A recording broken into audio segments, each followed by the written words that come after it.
Hello बच्चों, आज की हमारी पोएम है कीपिंग क्वाइट। ये 12th क्लास की पोएम है और इसको कंपोज किया है पेब्लो नेरुदा ने।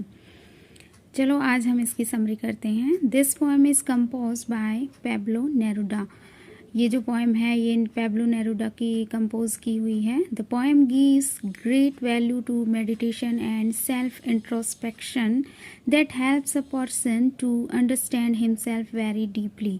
ये जो पोएम है ये हमें किसके बारे में बता रही है, वो इसमें पोएट ने बताया है कि हमें अपने इंट्रोस्पेक्शन मतलब अपने सेल्फ एग्जामिनेशन पे ध्यान देना चाहिए, मेडिटेशन करना चाहिए, जो कि एक पर्सन की हेल्प करता है उसको समझने में, खुद को समझने में। In the first stanza, poet asks us to count 12 and keep quiet because we can better understand this condition.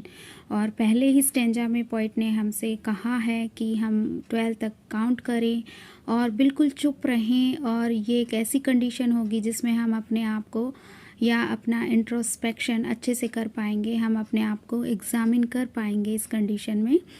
He recommends not to speak any language and not to move the arms so much because it can disturb the silence of life. और poet ने हमें बताया है कि हमें किसी भी language में नहीं बोलना है और ना ही मूव करना है हमें आर्म्स की तरफ।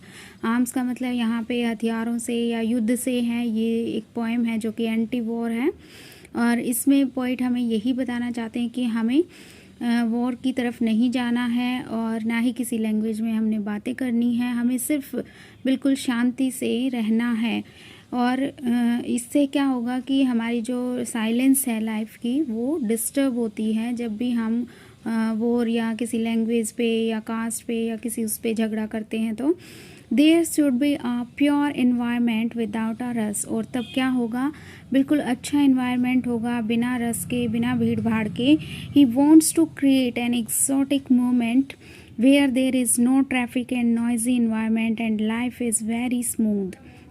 और पोइट जो हैं वो ऐसी इमेजिन कर रहे हैं और हमें बताना चाहते हैं कि इससे क्या होगा कि एक बहुत ही विलक्षण, एक्सोटिक क्या होता है, एक्स्ट्रा ऑर्डिनरी, विलक्षण जो मोमेंट होगा वो क्रिएट होगा और जिसमें कोई भी ट्रैफिक नहीं होगा, कोई भी नॉइज़ नहीं होगा और लाइफ जो है वो बहुत ही स्मूथ हो जाएगी। यानी जब हम अपनी खुद की एग्ज़ामिन करने लगेंगे और पीस और साइलेंस में हम सोचेंगे अपने बारे में कि हमने क्या खोया, क्या पाया, तब क्या होगा कि बहुत ही अच्छे से लाइफ हमारी स्मूथ हो जाएगी। The poet asks the fisherman not to harm whales in the silent C.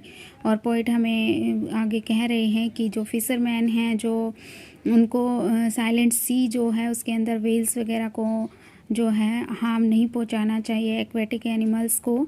The salt gathering labourer should care for his hands. और जो सॉल्ट को गैदर करते हैं साइलेंट सी में तो उन लेबर्स को भी अपने हाथों की तरफ ध्यान देना चाहिए। यानी वो ये कहना चाहते हैं कि मनुष्य को थोड़े टाइम के लिए बिल्कुल शांत भी रहना चाहिए, उसे अपने सारे काम छोड़ करके, सब कुछ छोड़ छाड़ करके अपना मेडिटेशन भी करना चाहिए।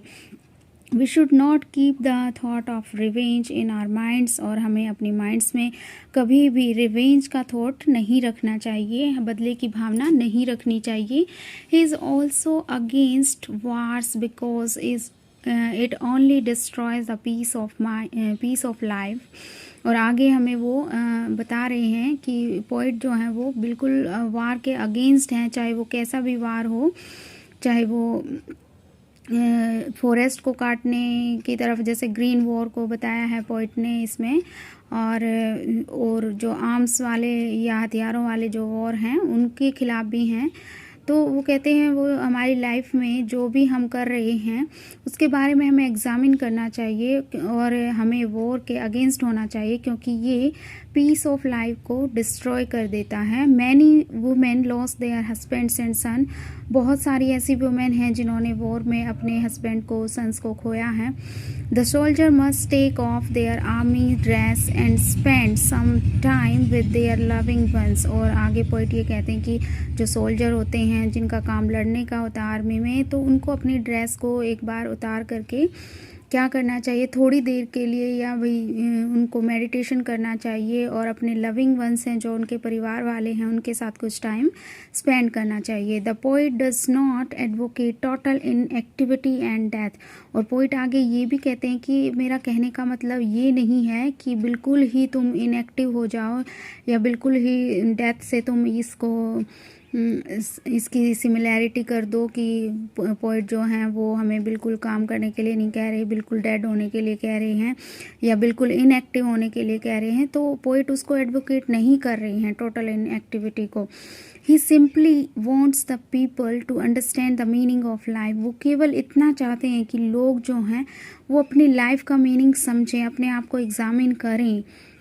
The poet introduced the example of the earth which is the biggest symbol of peace and harmony।